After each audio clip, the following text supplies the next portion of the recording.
Live from Southern California, it's time for another episode of Cook Live with Chrissy and Dr. Kristi.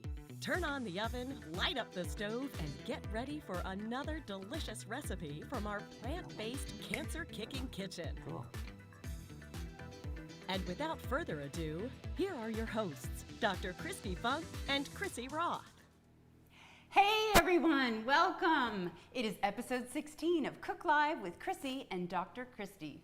We are streaming live to you via Zoom, YouTube, and Instagram, and today you may notice that Chrissy has become more masculine and a bit taller.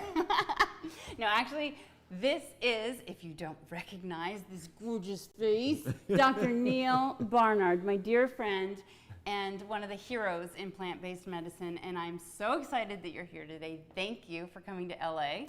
Thank you for inviting me. It is great to be here. He's here because, bam, book number 21. It is The Power Foods Diet, and I love this book. I just spent the last week and a half reading it, and I'm now smarter than ever. And I can't wait to share 3 amazing recipes from the book with you. And one lucky Zoomer, note that I said Zoomer, so those of you on YouTube and Instagram, welcome, enjoy, but you will not have a chance at the free giveaway of Dr. Neal's personally signed book. He's going to sign it with a pink pen. Is that a first? Absolutely. And you can autograph it to whomever you like if you are the lucky winner. So hang tight, that'll happen in about 30 minutes, so you still have time to zoom on over to Zoom if you want a chance at the giveaway. But welcome to today's show. Obviously, you're in for a real treat. Chrissy, unfortunately, couldn't be here, but that's all right, because Dr. Neal Barnard, by way of intro, is adjunct professor at the George Washington School of Medicine. Yep. And president of the Physicians Committee for Responsible Medicine. If you don't know PCRM.org, hold on before you go there, watch the show. But then go to PCRM.org. It is bar none, hands down, my favorite nonprofit on planet Earth. Neal, from the bottom of my heart, like what you have created. In 1985, so we're coming up on the 40th anniversary, which is amazing because you're not even 40. Exactly. Don't know how that happens. And, you know, tell me your initial inspiration. I know a lot about your story, so tell the good folks. What inspired you to start PCRM? Was it animals, planet, health? Where was the focus? Well, there were groups that were trying to advance a healthier diet, but they didn't really have the medical details, the medical smarts to put it together. And so I thought, well, let's get together a committee of doctors. We'll have 12 or 15 docs that can kind of bring that to it. And I was also concerned about ethical issues in research. Ever since when I was in medical school, there was a requirement that you experiment on and ultimately kill a dog, which I refused to do. I said, I'm not doing this. But I thought, why are we doing that anywhere? So I wanted to deal with those things. And there were people who were concerned about that, but they too didn't have the doctors working with them. So I set up this group, and I was imagining it would be relatively small. But things have changed, and it's grown to be really huge, and we've gotten involved in lots of things. I think there are 70,000 physician members. Something like that. We're huge. Yeah, they're huge. And the focus is on all of the things that I said. So predominantly stopping any animal research in medicine, which you have successfully eradicated all dog experimentation in every medical school in the country. Well, if you get an MD degree or a DO degree anywhere in the United States or Canada, you are not even allowed to use any animal, not just dogs. And we will take the credit for that. Yes, you should. But that helps the animals, but it also helps the students, because the students have to nurture not just their smarts, but they've got to nurture their compassion. And to the extent that you're killing an animal, it just erodes it. So we've got to bring the compassion back into medicine. And luckily now we can use a lot of AI and computerized models to achieve the exact same techniques and understanding about physiology and then actual sewing a wound closed. You don't need to use live animals for any of that. So we will talk more about PCRM and their good work as the show goes on. Can't wait to show you these 3 recipes though. The Power Foods Diet. This book can transform your life. If you are new to plant-based eating or just experimenting with plant forward, what I love about the book is it really, in basic and simple terms, gives you some fantastic recipes and grades them easy to elegant. And the easy one, we're doing 3 easy ones today because it's hard for me to cook and talk and think at the same time. But these are, there are like nice little tips and tricks at the end of each section. For example, how to cut a mango and papaya. Those may be new fruits for people, and they're like, I can't eat it because I can't figure out how to cut it. Yes. So there's tips like that and how to store it and how long it's good. But really, it's all about how these foods combine together in your body to ultimately just usher you into the healthiest life possible. And we're going to talk specifically about weight loss, weight management today, and that is a strong focus of the book. So we're going to get into the nitty-gritty of the nerdy science, but very understandable, don't worry. All right, so I'm looking forward to cooking with Dr. Barnard and, of course, with all of you. Hopefully, we've got a few Zoomers on here who have their kitchen utensils and all their ingredients ready, and I can't wait to cook with you guys. If you missed any of our past episodes or recipes, you can find them all on our website, pinklotus.com/kitchen. If you're cooking along with us, don't forget you can find the links to today's recipes on the event webpage or under recipes in the Cancer Kicking Kitchen on our website. And if you have any issue finding them, we do post them in the Zoom chat as well. So it's at the top of the scroll there. For those of you new to our show, don't forget when you make these recipes, use the interactive button, this little cook mode at the top of our recipes. Keeps your page open, which is super handy because my hands are usually filled with goop and then I'm like trying to elbow it. Get back on, get back on. And you can cross off each ingredient as you use it so that you don't skip out on some amazing nutrient or triple up on something and make it disgusting, which I once did with red pepper flakes. Okay, so with every recipe on Cook Live, Chrissy and I usually make you a promise, so I will do it solo today, and that is that this dish delivers. One of the many things we do here at Pink Lotus is to show you live, up close and personal, how in simple, practical ways, every single time you lift fork to mouth, food is delicious medicine.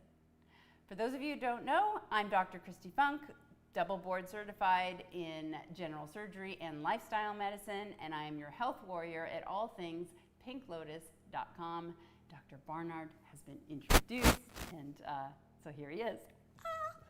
All right, don't forget, we're giving away the book. You got to be on Zoom to get it. And we're going to have it autographed, and that's it. So you may know we have a little tradition here at Cook Live, and that is to always start with a drink. So we're making Dr. Neal's Go Go Smoothie. You know, in the 80s, wake me up before you go. Okay, so when I was a teenager, and I loved Wham and George Michael, and actually thought I might have a chance with George. Okay, so my sister, as a joke, gave me Tiger Beat magazine, like a subscription for a year. It was, right. Yep. And I was like, when she gave it to me, like, this is embarrassing. And do you know that every single month when it came, I poured over it cover to cover, gobbling up every morsel of gossip and star tidbits. And so, George Michael, one day, I know from Tiger Beat magazine, came home at night, was super tired, he lived with his mom, he wrote her a note, wake me up before you go. And he was so tired that he wrote go twice.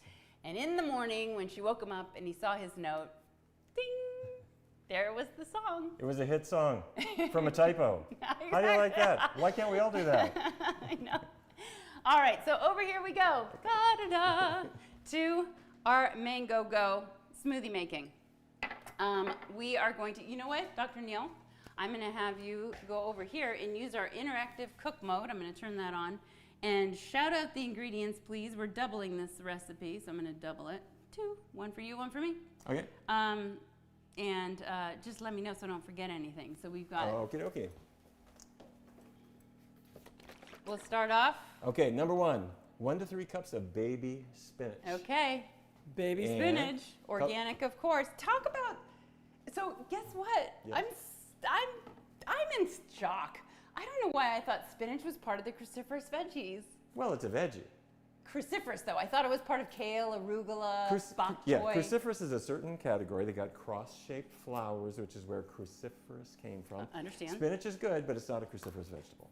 Okay. And what about, oh no, you can't have spinach because you're going to get calcium oxalate, kidney stones. It's okay. The amounts that people eat normally it's not really an issue at all for most people.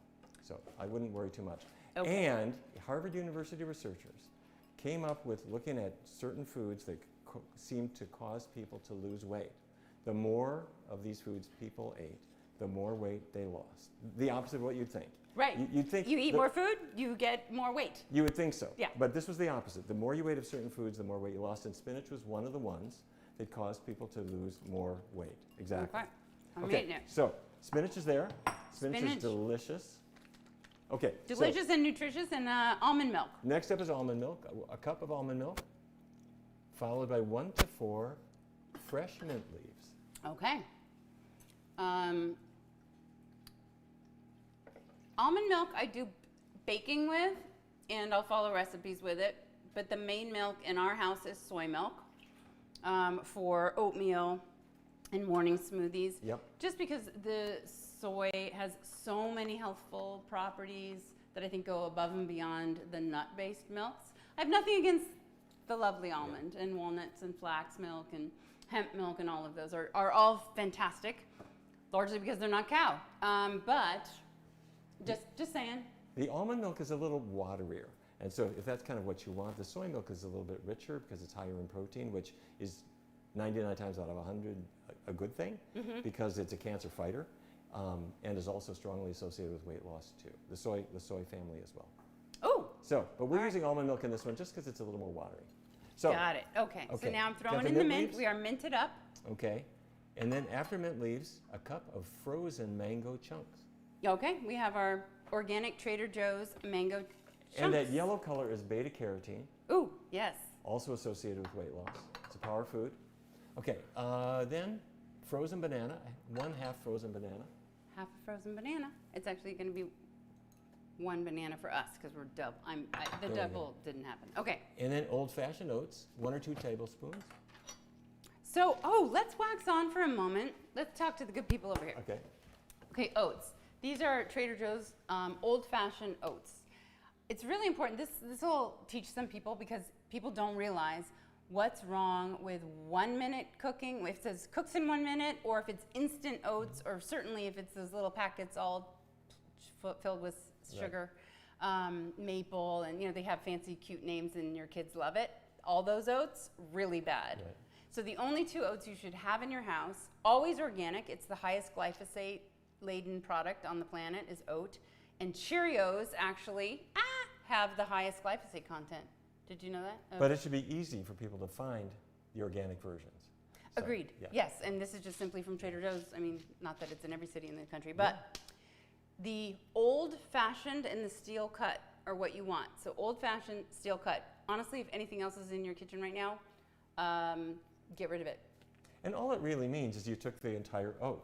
They might have made it flat, but they didn't chop it all up and add a whole bunch of sugar and goo to that. It's just oats. So how that translates is when you eat 1 minute instant oats, it instantly is in the glucose form and gets into your bloodstream. And it's not so much the sugar that we're worried about, it's the insulin that comes flying out after it, yeah? But the old-fashioned oats digest slowly. Your teeth have to do the work. Your digestive tract has to do that work, and it does it more gradually. If it's already chewed up at the factory, Right. spikes your sugar too fast. Exactly. Okay, so let's see. Oh, hey guys. Oh, that's so cute. Someone saw Sedona and knew her name. Karen, hello from San Antonio, Texas. Guys, tell us where you're from. Oh, Betty Ann. Hi, Betty Ann. She's here every month. She uses sprouted oats. Amazing, delicious. Carrie is from Sioux Falls, South Dakota, just a little bit south of where you grew up. Exactly. I grew up in Fargo. You bet. And Mary, all the way from Woodland Hills. We could jog over there after this and say hi in person. All right, so hi everyone. Thanks for being here. I'm putting 2 tablespoons of oats into our smoothie. I'm going to put 3. Why not? More oats. Okay. And the juice of a lime, right? Yeah, that's an option. You can add it or not if you want, but just 1 small squeezed lime juice.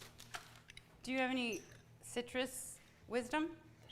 Well, back at Harvard, maybe a couple of more details about this study. It was 2015. The Harvard researchers looked at more than 100,000 people, and they looked at the foods they ate. And it turned out that if they ate more of certain specific foods, they lost more weight. And again, that's the opposite of what you'd think, because you figure if I eat more of anything, no matter how healthy or unhealthy it is, I've got to gain at least some weight. It's not what they found. And there were certain specific foods, if you ate more, you lost weight. Citrus was one of them. And that could be an orange, it could be a grapefruit, it could be the whole juice, but the whole fruit. But it turned out that juice worked as well. So people badmouth juice. You know, people say you should have the whole fruit. And they're right. You know, the whole fruit is good, but the juice worked as well. That is interesting. From more than, but it was just citrus. It wasn't like citrus. Yeah. With citrus juices, yes. So not apple juice. That's not no, citrus. But you know, we're going to cheerlead for apples too. Apples are good. Oh yeah, but in juice form, do we think it spikes the sugar too much? Well, you know, you're better off with the apple because the apple has the fiber, all the pulp with it. That's and the juice, you usually lose the peel, and we know that the anthocyanins and all those amazing phytochemicals are generally concentrated in the peel. That's why I prefer smoothies over juice, but it's good to know that the juice isn't going to make you gain a bunch of weight. I think in excess it will. You can imagine that. In the Harvard studies, it seemed okay. All right. Oh, you know what? I left the cap over here. Okay. All right, let's go for it. We're ready to turn on this and blend.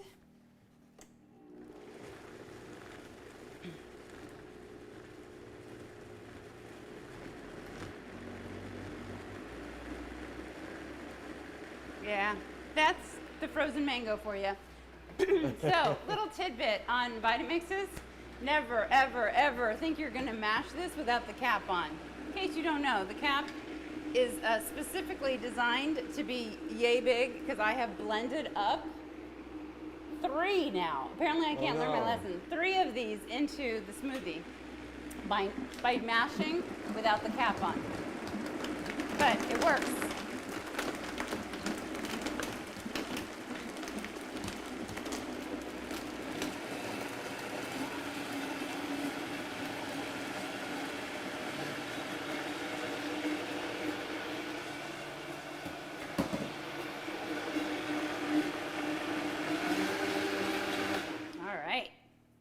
Go Go Smoothie is very green. And who do we have to thank for this recipe, Dr. Neal? Well, I'm going to have to check, actually. Let me find out. The 2 recipe developers we worked with are Dustin Harder and Lindsay S. Nixon. It was Lindsay. This was Lindsay's? Yep. Okay. Anyway, they are great. They are so good to work with. And we took, the whole point of this was we took the power foods and we made them into recipes. There's about 120 some recipes in them. And they're fabulous. I made a bunch this week when I was kind of preparing, and I really love the salad dressing was really good on the salad. Okay, here's your main Go Go Smoothie. Cheers! Thank you for being here. Eat plants, live long, drink smoothies. Get the book. Mary Mackey. Lovely. Isn't it so good? Fantastic. I know. You probably haven't tried every recipe in your own book. I have to confess. Confessions, yes. So at least you'll know about 3 of them today. Asks, do you use a juicer at all? I know we lose a little fiber, but it sure is a great way for me to get a lot of veggies. Or is it too much sugar? I think it's okay. For something like carrot juice or something, to tell you the truth, it's almost irresistible. I have to confess. I never juiced anything ever. And the Juice Man company, maybe 20 years ago, sent me a juicer. Just like, try this. I thought, what am I going to do with this? You know, can I sell it on eBay? You know? just kidding. Anyway, before I just threw it away, I tried it. And I put a bunch of carrots in there and maybe a little celery and things. And it's like addictive. It is so tasty, so delicious. So anyhow, I didn't quite turn orange, but I did get hooked on it. Right. You do, by the way, from the beginning. Yeah, you can. Get your fingertips. I had a phase where I only drank carrot juice. It was a high school thing. And yeah, my fingertips were orange. What was I going to say about that? Oh, the juicing. You get a lot of, you have like all of that pulp afterwards. So hopefully, at the very least, you have a green barrel pick up at your house, or you compost at home and have a garden. So we're not categorically against juicing. When you say, do you juice at all? I have an extraordinarily expensive juicer that's in the closet around the corner there that hasn't come down in 2 years. So no, I don't juice, but I'm not going to say don't juice. All right. So the Mango Go Smoothie is amazing. What I want to do is ask you a question that's going to preface the rest of our time together. Because the overarching theme of the book is that there are simple foods that you can combine together in delicious recipes with over 120 examples of such foods that mainly do one or all three of three things inside your body to help promote and maintain weight loss. So what are those three things? Okay, well that's why we call them power foods. Some of these foods tame your appetite. And when I say tame your appetite, I mean that if I, in a clinical research study, I'm adding up how many calories you're eating minute by minute, and I look at it at the point when you say, I'm finished, I don't want to eat anymore. With certain foods, you'll end up getting a pretty big calorie load before you stop eating. But there are others that they make you... Foods like? Well... Cookies, cake, ice cream pie? Cookies, cake, ice cream, yes, but also certain foods that you might think are really healthy, like salmon. You know, you go to the store and you get an Atlantic salmon and it's wild caught and all this stuff. I got to tell you, it stops weight loss cold. And why is that? It's because it's 40% fat. If it's Atlantic salmon, if it's Chinook salmon, 52% fat. Think about that. So you take a bite of salmon and you're like, yum, and you bite on it. Goosh, 52% of what's gushing into your mouth is saturated fat that is like clogging your arteries and clogging the insulin receptors, right? On muscle, right? You get insulin in the receptor. It opens up the glucose gate, so glucose comes flying into the muscles, stored as glycogen. But Chinook salmon and the 52% goes into that receptor, stuffs it full of the saturated fat. So now you eat something with some sugar, glucose flying around, and the receptor's like, I'm stuffed with fat, I can't get the insulin in, I can't hear it, doesn't work, glucose gate doesn't open, and everybody screams, see, diabetics shouldn't have fruit. And you know, you'll eventually fill up with salmon or something like that, but by the time you fill up, if I add up how many calories it took to get you there, it ends up being huge. So let's say Chinook salmon, 52% fat.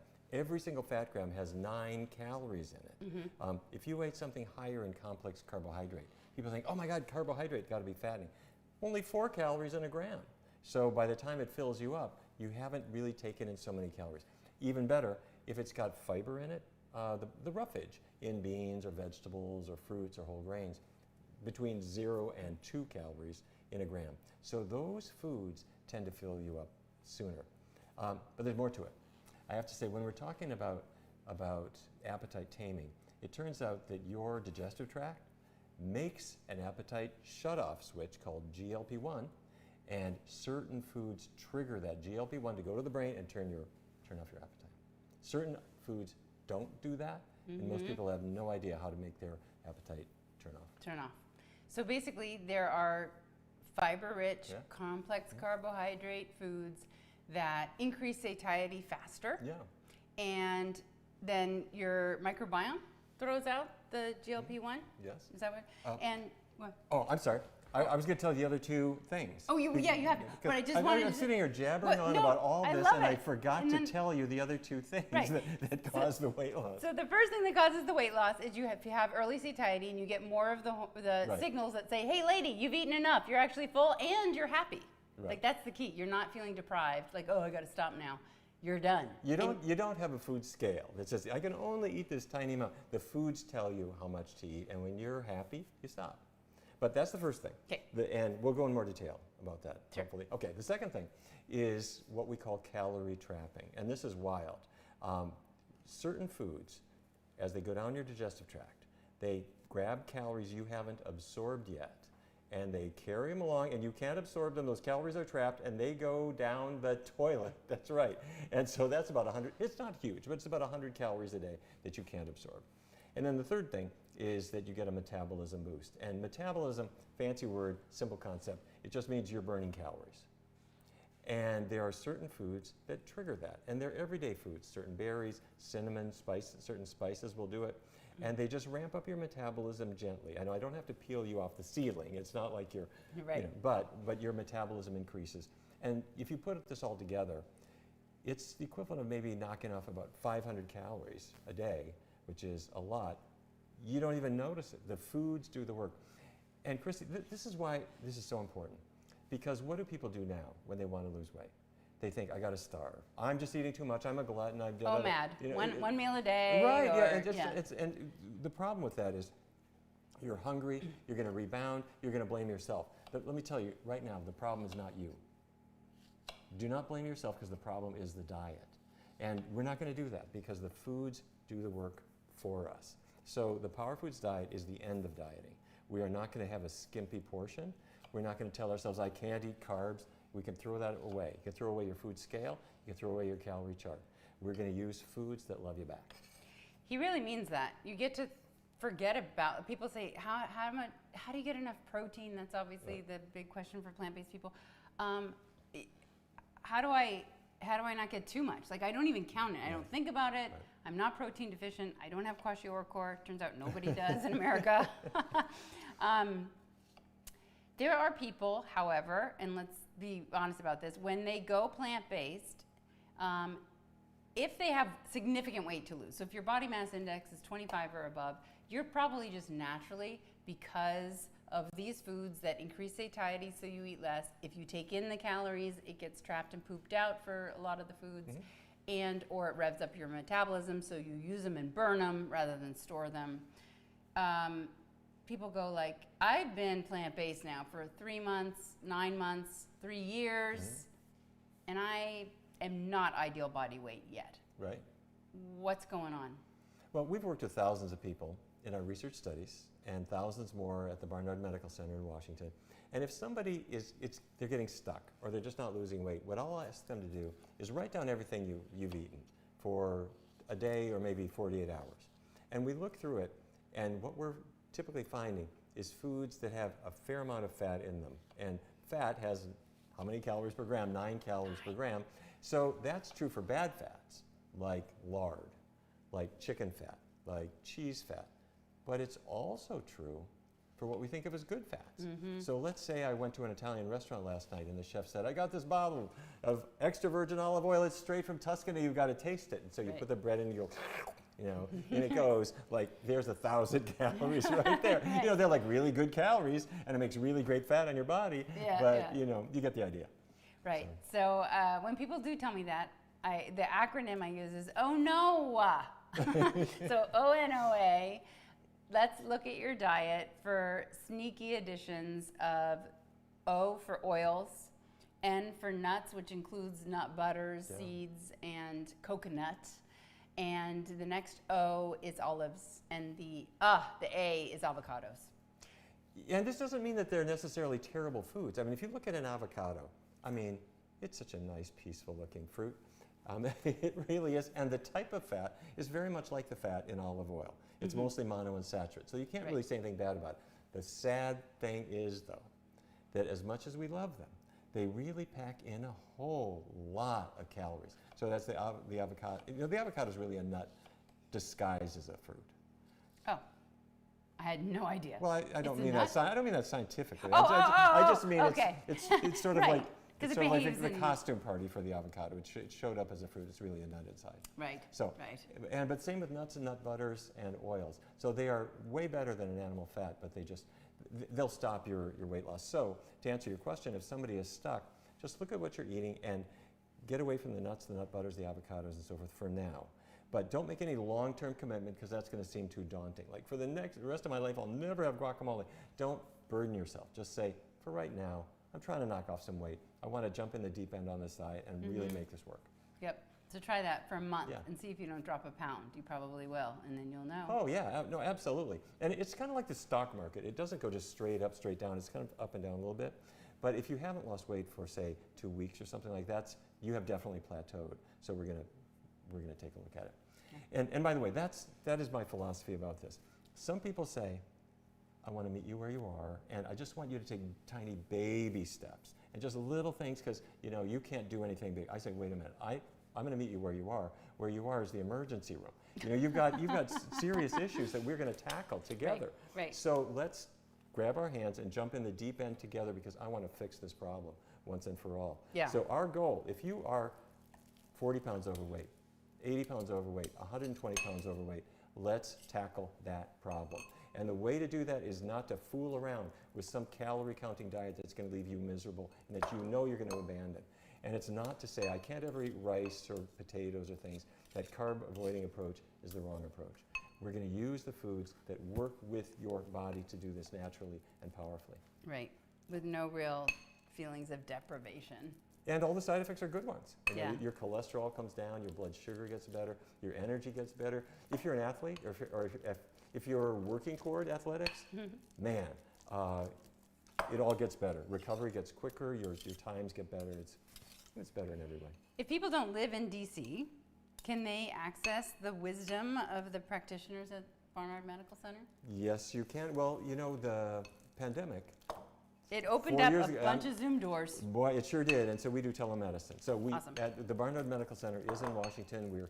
We still see people live and in person, but we also do telemedicine in most states in the United States. All right, we're going to make recipe number 2, which is a strawberry banana bake. I have mashed 2 bananas in here. Reminds me of the days when my babies were actual babies and needed mashed food. So I mashed a banana and I sliced some strawberries. I didn't really know what I was doing. I was just getting ready vaguely. So we're going to turn on cook mode again. And here we go.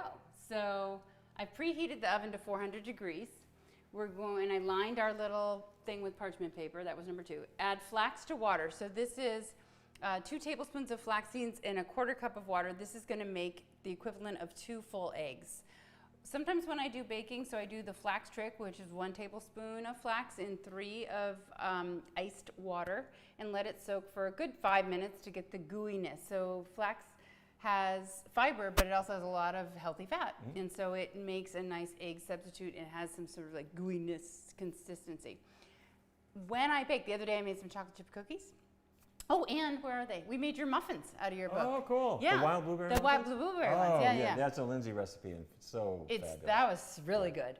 And then for egg substitutes in baking, I often use aquafaba, which is a fancy way of saying bean water, which is the water around the chickpeas in the can. And that is 3 tablespoons of that for an egg. And it's Cool. really good for baking. You get a little more fluff. I put that in my pancakes usually. And flax, like I just double it up. Eggs galore. Okay, so in a bowl, mash 2 bananas, done. We're gonna add milk, applesauce, and vanilla and whisk. So Dr. Barnard, if you could do 1 1/4 cups of almond milk, which is over Okay. here. Please put that in our banana bowl. Oh, okay. 1 1/4 cups? 1 1/4. Okie dokie. So you can eyeball the quarter. And if this is full, is that a cup? Yes, that's a cup. Okay. And we got a 1/4 cup of applesauce. So this is just, Goes in the bowl? yes. Oh, yes, it could, but we'll put it in with this the bowl? banana. Oops. Can't teach Okay. me anything. That's right. Who is this doctor guy? I know, right? Sorry. We'll just, Wrong it's bowl. not a problem. We'll just boop right over there. Thank you. All right. And then we're going to add a 1/4 cup of applesauce. Okay, there you go. So we'll just dip this guy in there and boom, there's a 1/4 cup. Beautiful. Great. Can you tell? And so I'm going to check that off. 2 teaspoons of vanilla. I don't know if you needed that. Oh, thank you. We got our teaspoon right here. I love these teaspoons. They're new. Those of you who are frequent flyers and very observant of my accoutrements, they are magnetized, so they all stack together. But what I love is that one side is round and one side is more of a pour, so I put my liquids here and my dry stuff there. And you all know, if you bake and cook, you'll do something that's a tablespoon or a teaspoon repeatedly. And some things are like soy sauce, followed by nutritional yeast, and you're like, ugh, because then it sticks, right? So I just love that I have my wet in the pour one and my dry. That is cool. I know, little tidbits, but it helps. And if you could help, Okay. we'll do 2 teaspoons of vanilla In this one. bowl right here. And in this part of the, okay? See how I do. You want two teaspoons? 2, please. Here it comes. Oops, there's 1. I like your spoon. Thank you. And now we're going to whisk to combine. So just gently whisk this. I don't want you to splash your tie and lovely button down. Okay, then we're going to add oats, baking powder, cinnamon, and salt to a large bowl. So here we go. Next for 2 cups of oats. That was this bowl. So they're going to go in here. They're over there. Picking up the oats. All right, so, you know, I'm gonna get another cup because that one's wet.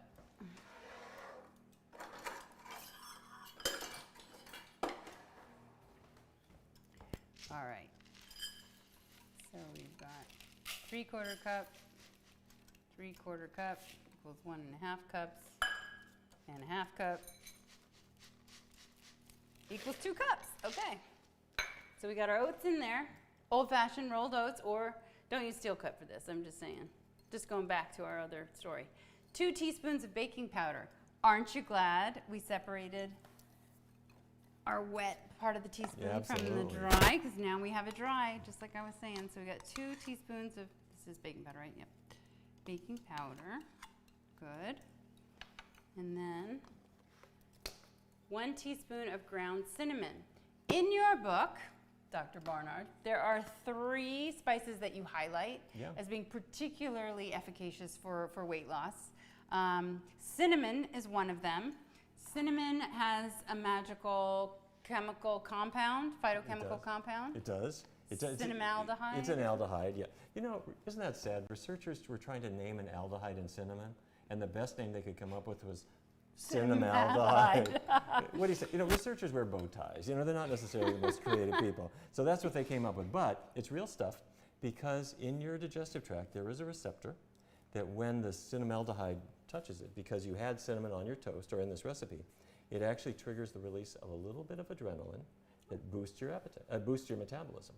Oh, so we've got, burning and satiety. Yeah. Okay, yeah, but it probably doesn't trap anything. It's too little. No, it doesn't trap anything, but it causes your metabolism to rise. Yeah, all right, so we've got 2 mechanisms, and I said there were 3 spices. So the other 2 that are... Okay, well... So do we try to eat these every day? Oh, you know what? I read a book last week called The Power Foods Diet, and in that book, I read about a 2017 study that showed that people who had 1 teaspoon of cinnamon a day lost 1/2 pound a week. Yeah, in a 16-week trial, it was about 7.5 pounds. And it was a placebo-controlled trial, 116 people.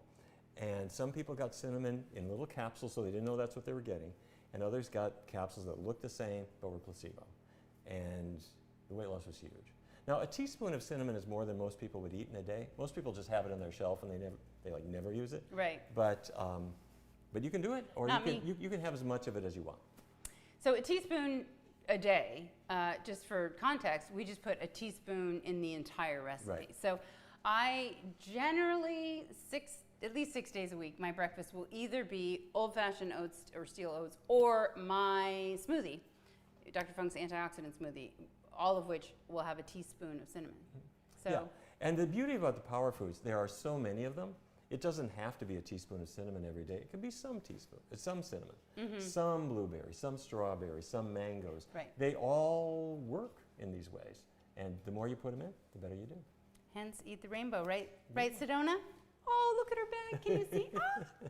Sit, sit, sit. Hey, dumb dog, sit. Oh, pretty. Sedona, pretty. Oh, look at that. It's the only trick she knows. What a sweetheart. Okay. What is the difference between, so I buy I cook so much and go through so much stuff that I love buying in bulk. So I bought the little jar you see of cinnamon, actually came from here. Ceylon is the key word I wanted you to notice. Ceylon versus cassia. Yes, Ceylon cinnamon, as in Sri Lanka, that's true cinnamon. The cinnamon you get to a lot of stores you go in, you'll see Saigon cinnamon, Indonesian cinnamon. That's cassia. It's got a little more bang than the Ceylon cinnamon has. Ceylon cinnamon is just slightly more subtle, but that's the one you want. And by the way, buy it organic. I think spices ought to be organic. Because they're so laden with pesticides in the growing process? When they grow them in the quick get it in the store way, they're going to use pesticides. And you know, with some foods it doesn't matter so much. If you get a banana, let's say it's pesticide treated, but you peel it, you know, the peel puts the pesticides in the trash. Yeah. But for the spices, get organic. It's worth it. So whenever possible, if the peel is getting eaten, so strawberries were organic. Yeah, absolutely. Same with the blueberry. I mean, you're not going to peel your blueberries. Right. Hopefully. Right, right. Okay, so we've got a 1/4 teaspoon now of salt, and then this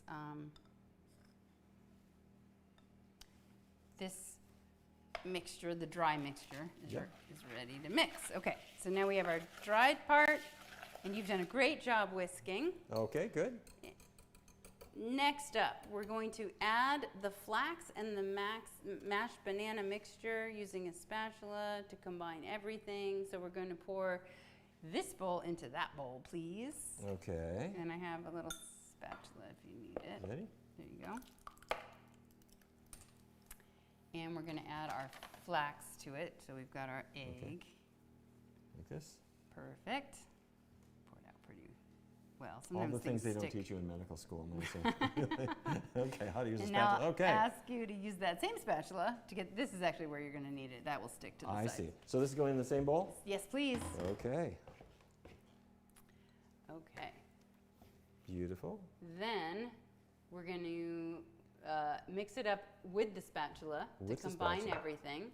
Okay. We're going to fold in a cup of organic chopped strawberries. And then you noticed I was slicing some more strawberries. That's going to go on top with sliced banana.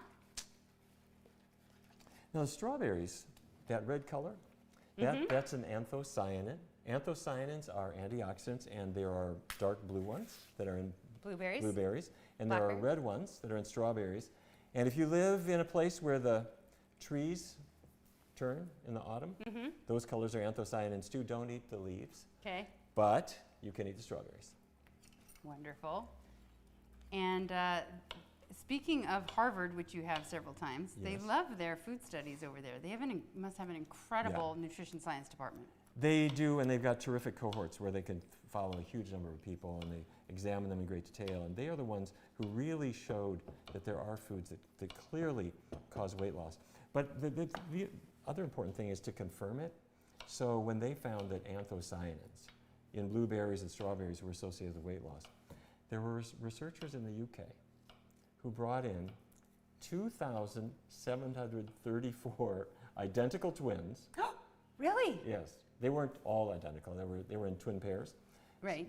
So anyway, Right. 2,734 women who were all part of twin pairs. Okay. They all got a DEXA scan, which, as you know, shows your body composition. And what they found is that the twin who ate the most anthocyanins, that's blueberries, strawberries, the red blush on a pear, that's anthocyanin. The peel of a red apple. Yeah, That has a exactly. ton. The twin who had the most anthocyanins had less body fat, and specifically 9% less abdominal fat compared to her genetically identical twin sister. Say how much less fat again? I was Okay, too busy well, showing you people my overall, mixing. overall less body fat overall, but for their abdominal fat, specifically about 9% less. Wow. Compared to their twin sister, who is genetically the same. Right. So you think, okay, genes are held absolutely constant, and it was just the anthocyanin difference. But as you said, the anthocyanins are easy to find once you kind of recognize the idea. It's grapes, for example, have them. I mentioned a pear, it has them. There are lots and lots of foods that have them, but people haven't looked for them. We think colors, our color vision is there to identify the M&Ms in a bag. No, it's not for that. It's to recognize antioxidants. Like beta carotene is orange, and it's screaming, eat me. Right. Or lycopene is red. The anthocyanins are a little different red. This is not like a tomato red. This Right. is an anthocyanin red, a little bit deeper color. So what's an interesting point to think about is when you eat all of these incredibly colorful, I mean, just look at, we've got a whole Christmas theme going on here with Right. really deep green from our mango smoothie and this beautiful red. We're yellow banana. We've got the light green in the lime juice. Except with rare exception, for example, beets. You will never, hardly ever be like, oh, my pee, my poop. You can overdo the salads, which I have done, and your poop can look a little on the green side. But the point is, have you ever eaten like an amazing amount of blueberries one day? You never saw any blue anywhere coming out of you, out of your pores, out of your excrement. And that's because your body is so thrifty. It's like, this is the most amazing phytonutrient. I'm going to hang on to every bit of it, and I'm not going to excrete any of it. It all gets put to use inside of you. Really think about that, right? These colors are so important to our biology because the color is the guide that it's good for you. If you went to a grocery store, you can recognize the lycopene, that red color in a watermelon or a tomato. You can recognize that at 300 yards. Right. If your cat came into the grocery store, your cat doesn't have your color vision and isn't going to recognize that because a cat is a natural carnivore. And so their vision is attuned to motion. You know, they're looking for a little mouse in the corner, and they're off. But no, our retinas are designed to guide us to food, but we've kind of lost track of that, and it's good to eat for color.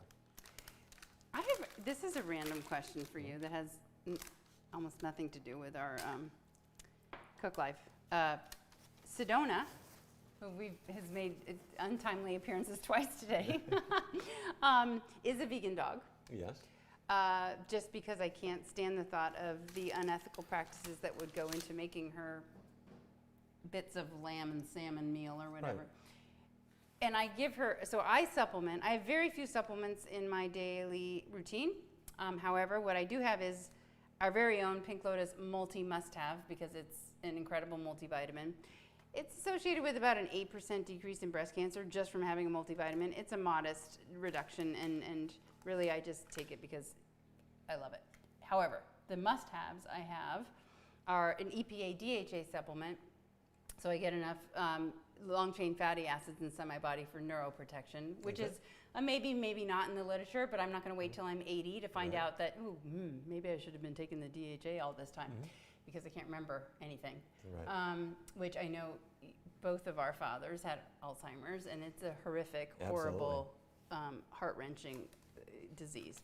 Okay, so I EPA DHA supplement every day, and I have my vitamin B12 every day, and I have my own multivitamin. And I throw in a little D3 there. I just went running this morning. If you saw the Instagram post trying to get you guys to sign up, I was running with Sedona, and I run without sunscreen to get more D. Yeah. I don't think Sedona is going to get D from sunshine because of her fur coat.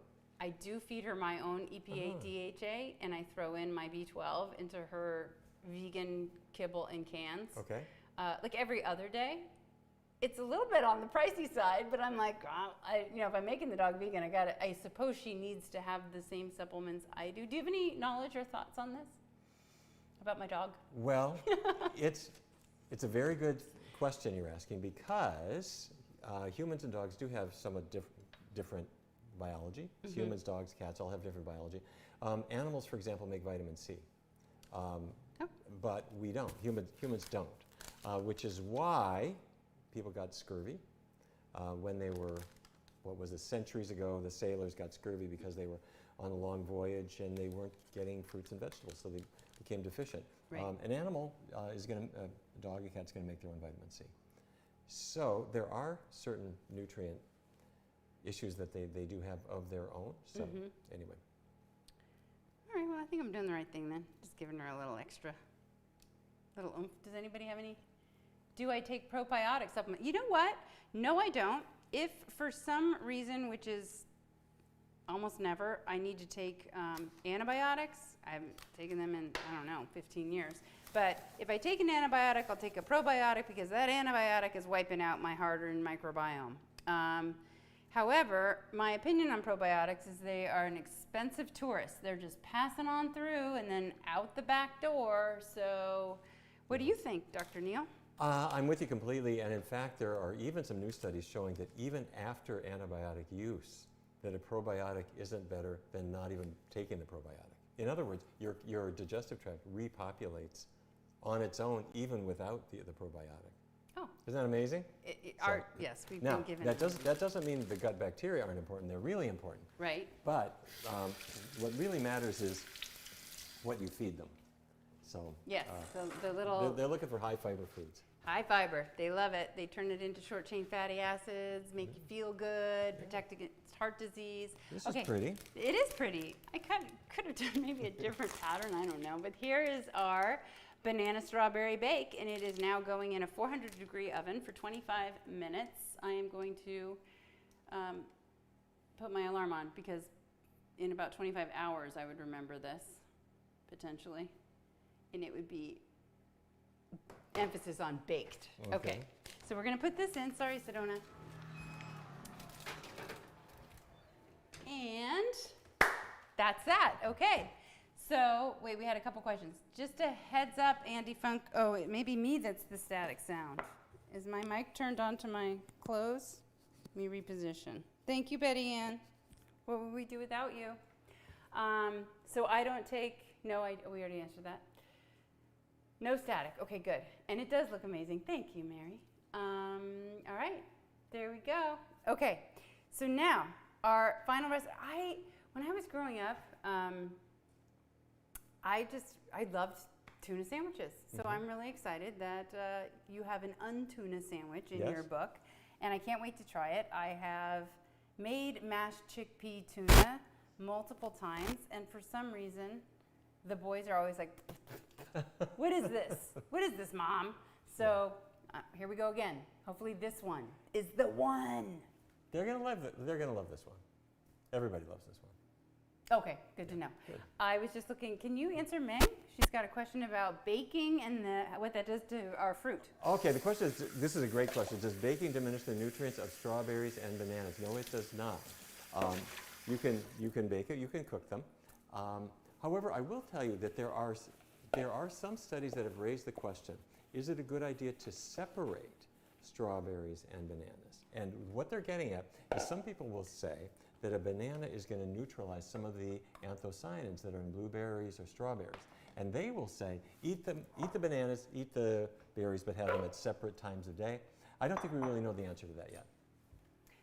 I think you're referencing a pretty recent study. It was in November 2023, came out of UC Davis. Yeah. And they claimed they did a very thorough analysis of what bananas do to the absorption of berries. Well, it could well be true. I don't mean to diss the study at all. But the issue is that when it comes to anthocyanins, we know they're associated with weight loss. We see it strongly. But the question is why?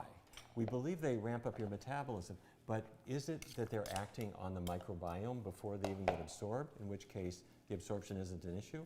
Is it after the absorption, or are they a marker for something else? That's what we don't really know.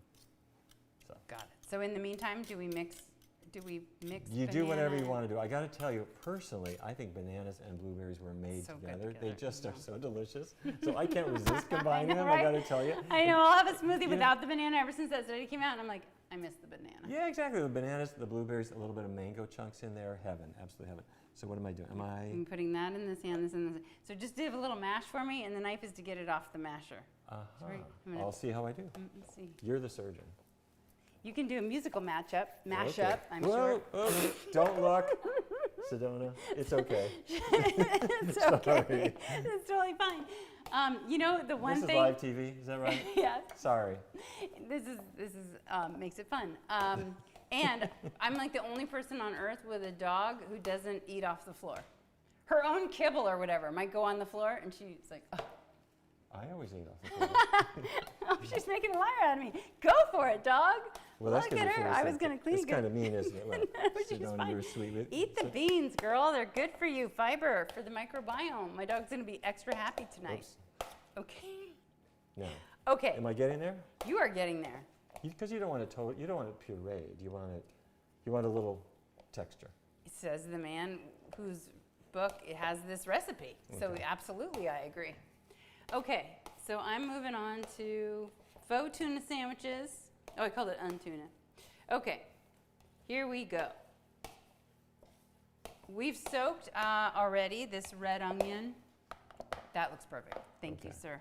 There we go. The red onion gets soaked in a little bit of water for 5 minutes and then drained off.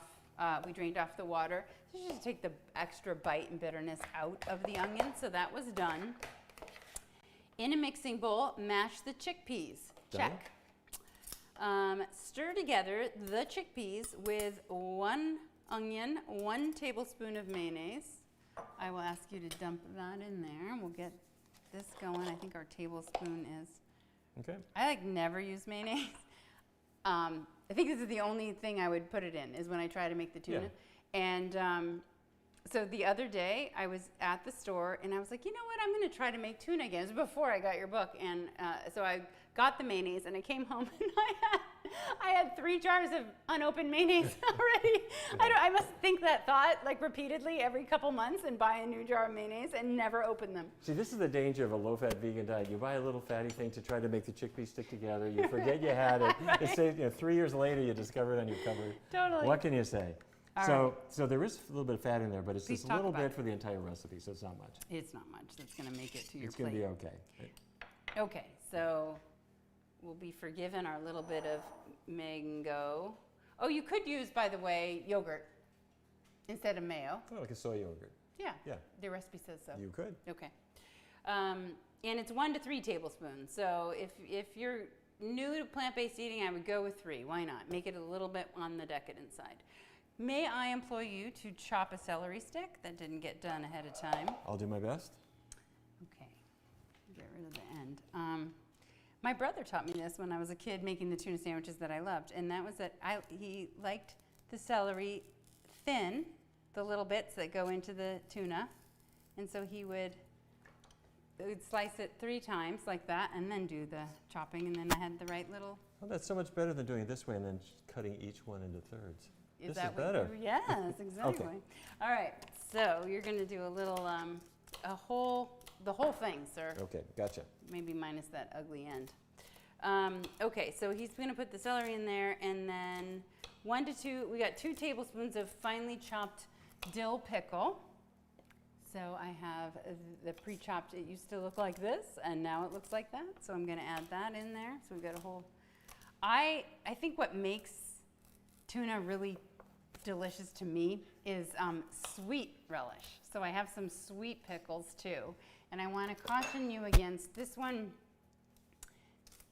These are organic sweet bread and butter pickles. The key is you want to look at these ingredients because 9 out of 10 times you're going to see high fructose corn syrup making these things sweet, and that's just badness.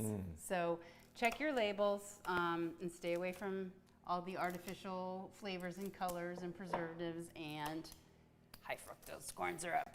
All right, we're going to add 2 teaspoons of nutritional yeast, which is over here.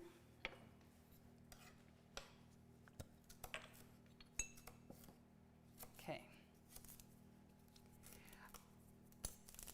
Let's talk, you mentioned them in passing, the GLP-1 agonist action of Right. high fiber foods. But this may ring a tiny bell or a loud bell in our audience's ears because that is now well known in a drug form to most of the world as Wegovy, Ozempic, Mounjaro. These are GLP-1 agonists, the same thing that a bean would be, or? Well, your body makes GLP-1. So, Okay. If you eat food, your digestive tract makes the GLP-1 and it goes in the bloodstream to your brain and says, okay, turn down the appetite. And this is a good thing because if your digestive tract was just getting food over and over and over again, it gets overwhelmed. So this is your digestive tract's way of saying to the brain, I've got food now, I'm digesting it, leave me alone, stop eating, turn down the hunger drive so that I can just digest what I've got now. So it makes GLP-1 goes to the brain. But here's the thing, Novo Nordisk, The company that makes Wegovy? could not make GLP-1 because that's natural. So they make a GLP-1, a synthetic. It's a GLP-1 receptor agonist, and that's Wegovy. So it's $15,600 a month retail price, and there are all kinds of issues about it. But your body will make GLP-1 naturally. And so on my research team, Dr. Hanna Kalayova is an endocrinologist. She heads the team. She's a terrific researcher. She did an amazing study where she brought in individuals and fed them a McDonald's burger. For real? Yes, and she did, and she measured their GLP-1 release. And you know what happened? Basically nothing. Nothing. Yeah. But then she said, okay, let's do the experiment again. Now I'm going to give you a plant-based meal. And what happened? The GLP-1 went bang, up and down. So the digestive tract, it's not just looking for food. I mean, if you ate a bag of marbles, it's not going to cause you GLP-1 release. What it's looking for is complex carbohydrate, which is not in the meat at all. It's looking for fiber, which is not in the meat at all. Or in marbles. Exactly. And so you can get a GLP-1 release with high fiber, high complex carb foods. Now, McDonald's foods will eventually fill you up and make you stop eating, but that's stomach stretch. That's pain. Okay. Your appetite should be satisfied before the point of pain. Okay. So there you have it. Okay. So we can naturally take drugs in food form instead of the drugs, is what I mean. Well, it's normal for your body, and the advantages are, let's say I put you on a GLP-1 receptor agonist like Wegovy. They do cause weight loss, often quite significant weight loss. But that's accompanied by nausea and vomiting for many people. Not everybody, but for many. And for some, you get over it. But then the big issue is you lose weight, and you're losing a lot of weight, and you think this is great, but then it stops. And you're kind of stuck, and you think, okay, I've lost weight, but I'm not where I want to go. So you say to your doctor, okay, can you increase my dose so I can lose more? And the doctor will say, no, I mean, you're at the maximum dose now. You say, well, I'm just going to stop this because I'm going to do something else. The doctor say, no, you can't stop it. Because if you stop it, you're going to regain all that weight again. So you can say to your doctor, wait a minute, do you mean for the rest of my life, I've got to pay $15,600 a year as protection money just so that I don't regain lost weight? And the answer is that's exactly the marketing plan. So I don't mean to say that there aren't people with genetic issues where this could be a very helpful medication for them. Right. But the point is that for the vast majority of people, they don't need this. They can do this naturally. And when you do it naturally, the typical side effects of these drugs, nausea, vomiting, diarrhea, and oddly constipation. So pick your poison there, either too loose or too solid. Reflux, gallstones, pancreatitis. All these things tend to get better. Yeah. Well, the side effects of the medicine is what I'm listing. Oh, I see. Yeah. So you get to avoid all that when you're losing weight through the Power Foods diet. Right. Speaking of which, we're going to do the giveaway now. I'm making sandwiches, and so we'll come back to that in 1 second because it is time. Zoomers, get your fingers ready. So here's our question. For one, I don't want to touch that. Okay. For one Power Foods diet book signed by Dr. Neal Barnard himself, to whomever you would like this to be addressed to. Here is the question.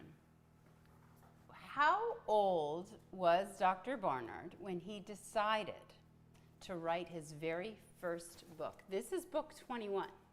How old was he when he decided to write the book? This isn't when he actually published it, so you can't look it up. That's the question, and you have 1 minute to answer. Don't try to answer twice. If you do, your first choice will be chosen. I'm not fooled by you.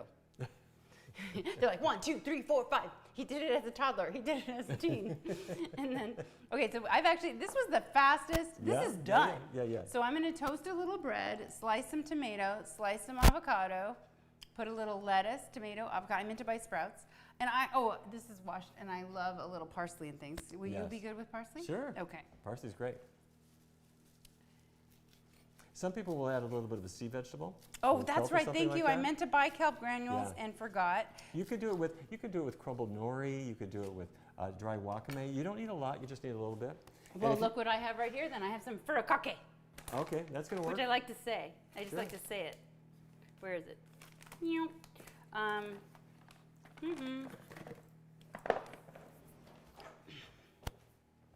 This is nori with a little sesame seed in it. It's going to give a little bit of that fish flavor, which I'm not really going for, to be honest. Yeah. I don't want. Don't overdo it. Yeah, just a little color. You don't want it exactly like fish. You don't want to add mercury to it. Yeah, speaking of mercury, the real tuna, if you still are sort of like a flexitarian, pescatarian, etc., that's a very high mercury fish because tuna eats fish that have mercury in them. So now it's got the double load going on. I'm going to throw this parsley in there. Bioconcentrates. Exactly, as do the microplastics and the dioxins and the PCBs. And then you cook it, unless you're having sashimi. So then you cook it and you get polycyclic aromatic hydrocarbons and heterocyclic amines. And of course it has saturated fat. cholesterol. Should I keep talking? All right, we don't like fish. I wish that Zoom had a smell feature because I would love for you to smell it. It's just has such a nice aroma, just very delicate. It really does. It tastes like tuna salad. Okay. One day Zoom is going to have a smell feature. Probably it's the fourth dimension. Okay, so I'm going to take some whole grain Dave's Killer Bread. I'm going to toast it a little bit, and then we're going to make the most beautiful sandwich you've ever seen. And we are 9 minutes away from our bake being baked. By the way, you can make extra, make a lot, Okay. because then you can make sandwiches. You keep it in the fridge, it'll last, and so it's super, super, super quick and easy. Which I love. The book, like after every recipe, has storage tips Yeah, like that. exactly. Like this will last for a week. Look at somebody thought you were a real precocious teen. That you said, I'm going to write a book at 16. I have so much to say. I love it. Mary, you do need my kitchen. Can I tell you about my kitchen? I'm going to brag. I think you can see it. Can you? I'm going to turn the camera. Okay, watch this, Andy. I got off of Amazon these empty jars and labels, and then I made the most gorgeous spice rack ever. Look at that. If I didn't own this, I would be jealous of me right now. Is that not the best spice rack? And that's why I buy a lot of things in bulk, and then I just fill those little guys up. Isn't that pretty? All right, I'm going to put the toast in the, what is this thing called?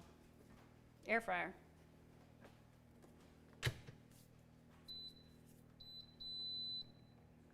Toast, toast, toast, toast, toast, go.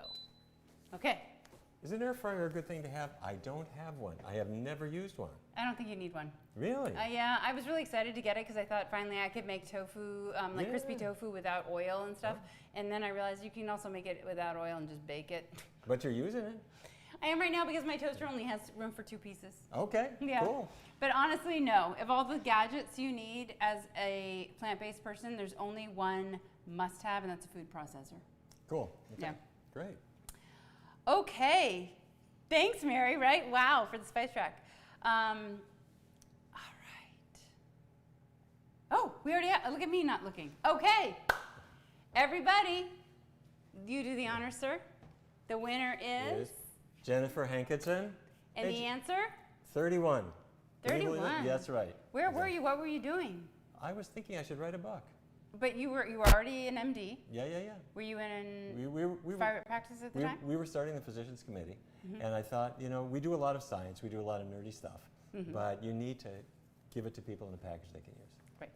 So We're so glad you started writing. I'm and glad you we've done it. never stopped. I hope people enjoy it. So we're going to take our pink pen, and can you, Jennifer, congratulations. Can you please write in the side chat to whom you would like this book written to? Jen, Jenny, Jennifer, or Walter? We want to know before Dr. And then, yeah, just DM so the whole world doesn't need to know your home address, but we will ship this puppy out tomorrow. Am I missing it? Jennifer Hankinson. I just want to make sure we address the book to whomever you want it to be addressed to.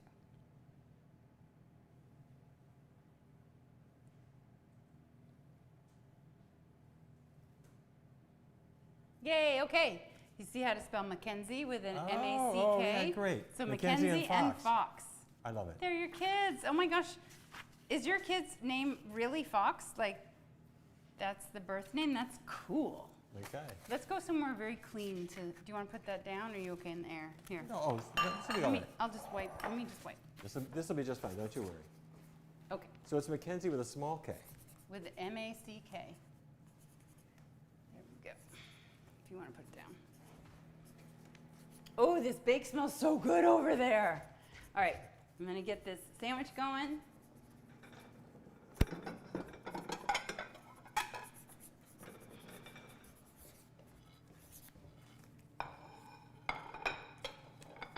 Done.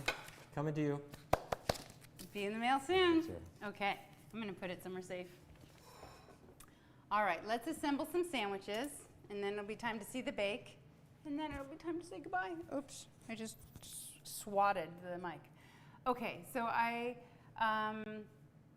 Yeah, so however you like to make it. If you want to add a thin layer of mayo to the bread because it seems too dry, I like to create that sense of like some sort of dressing that's not mayo using avocado. Okay. So we can slice this up and do a thin layer of avo.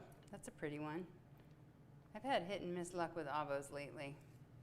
They'll look great on the outside and then I get in there and it's bleh. This one's gorgeous. You're my avocado luck charm. All right, so we'll spread a layer of avo on the bread, lettuce, tomato, and then my favorite secret weapon for sandwiches. I love sweet pickles on sandwiches. So good. Betsy's never tried it. I just saw that look in your eye like, I've never tried that. Okay, it does, right? It gives it a crunch and a sweetness, and then the boys are home, so we get to see if they finally like the tuna. All right. Bread's done.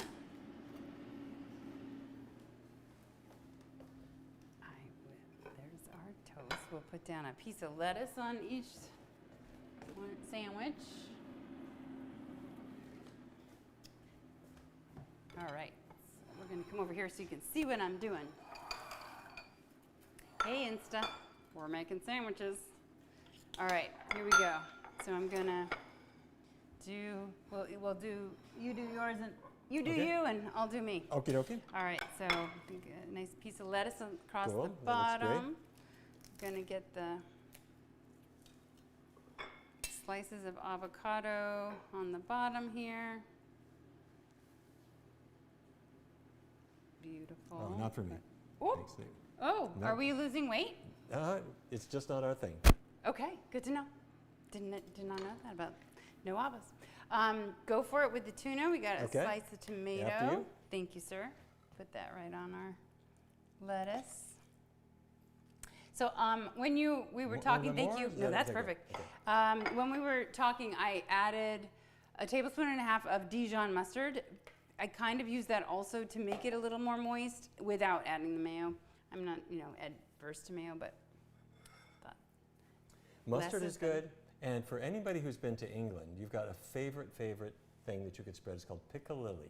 Oh. And if you're an American and you've never heard of this, go to a specialty store that sells British things, like malt vinegar, and ask them for piccalilli. It's like mustard, but it's got little vegetable chunks in it. Absolutely delicious, no fat.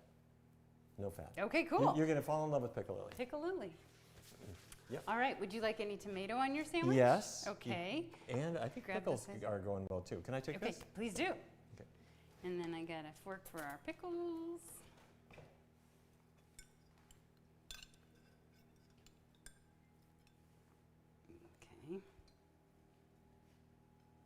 There we go.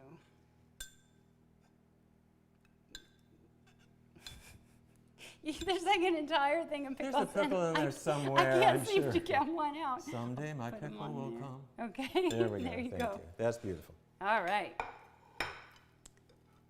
Okay, so here's the open face of our faux tuna sandwich. And now I'm going to put, did we miss anything? We're good, right? I think we're great. Okay. But you could do it, you could add anything you want to.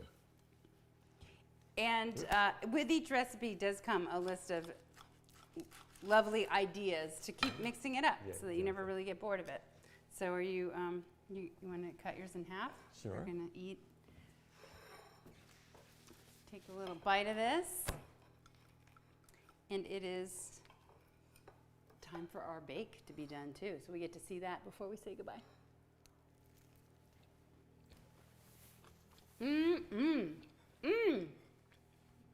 I love it. Fan fave. Good. Okay. Who do we have to thank for that? Lindsay or Dustin? Whichever one of you did that one, double thumbs up. Love it. Okay. Yes, exactly. I'm getting the bake out.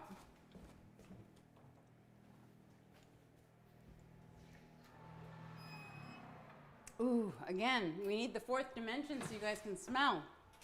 It's so fantastic.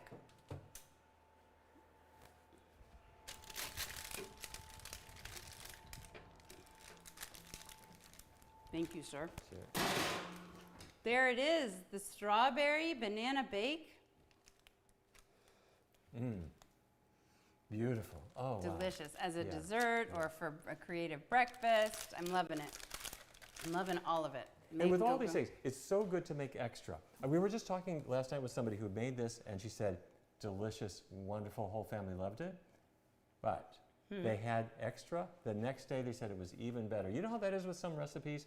It's just somehow the things kind of mature and they get to know each other a little bit. So yeah, gets better and better and better. So make extra. I agree. I agree. Thank you so much for joining us, everyone, on Zoom and YouTube and Insta. A huge thank you for being you, for all of your tireless advocacy for animals, for the planet, but for humans too. This whole world is better because you were born. So thank you for being you. Thank you, Kristi. And my hope is that with this approach, we can say goodbye to dieting and the kind of punishing things that people do to themselves. And sometimes we do to our kids where we say, you know, the kids, they've got to eat less and da-da-da. Wait, stop.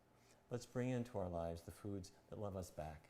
The foods are going to do the work for us. And it can be an easy approach to get healthy. So guys, don't forget 2 announcements. Number 1, Cook Live 17 is coming on up May 22nd. The QR code is right there on your screen. So click it to RSVP in advance, and next time join on Zoom so you'll get our next fantastic fun giveaway. And number 2, coming up in October, I have 2 cancer kicking summits. They are 3 days long. And we are going to deep dive into the backyard garden of your life and look at the soil and make sure it's perfect and has all the nutrients you need. We go well beyond food, although this is a big part of what we talk about, what to eat, what not to eat, how to fast. But we dive into brain and brain health and how important it is to learn new things, to meditate, to look at your relationships, to love well, to sleep well. And we really just look at the sum total of life and create this orchard so that you have the most fruitful, bountiful existence on earth as possible. So join me, please, at the summit. pinklotus.com has all the information and signups are ready to rock. So please join me, and we will see you May 22nd. And one big round of applause to Dr. Barnard. Thank you so much. Thank you. I hope everybody not only has learned things, but has something they can share with other people. You know, it's not enough to just learn. We've got to take and share what we know with other people. So share the links, share this program, share my carrot cake, share the dessert. Share the faux tuna. Yes, we're all going to get healthy together. Thank All you right. for all the fantastic work you do. It's unbelievable. You've saved so many lives. You've intrigued people. You've given them information. You're throwing that pebble in the pool and sending waves everywhere. Aw, thank you. That means a lot. All right. Bye, everybody. See you next month.